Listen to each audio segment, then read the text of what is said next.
आज बघतोय हे खुसखुशीत सर्वांची आवडती मिनी कचोरी.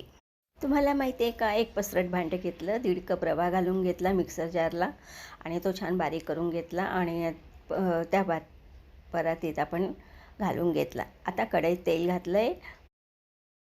1 चमचा जिरं, 2 चमचे तीळ, 1 चमचा चिली फ्लेक्स, एक उकळी आणली, 1 कप पाणी घातलं आहे. 1.5 कप रवा, 1 कप पाणी.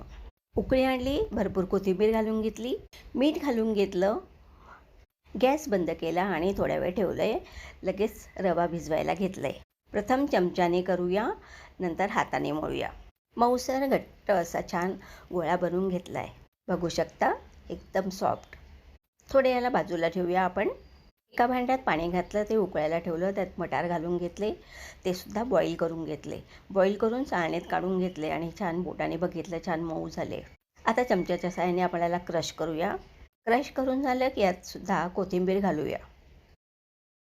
कोथिंबीर घालून झाली की आपण एक भांडं घेणार आहोत जारचं. त्याच्यात फुटाणे घालून घेतले, बेसिक मसाले, मीठ, तिखट, हळद, आमचूर पावडर हे सगळं घालून घेतलं, मिक्सरला फिरवून घेतलं आहे.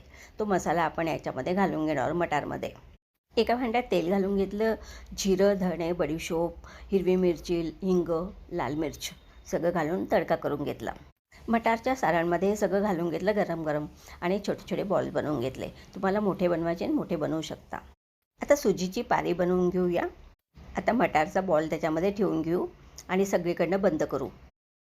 रव्याची पारी सॉफ्ट असल्यामुळे लगेच बंद होऊन चिपकतं, ते छान चिटकतं आणि व्यवस्थित हाताला प्रेस करून घ्यायचा.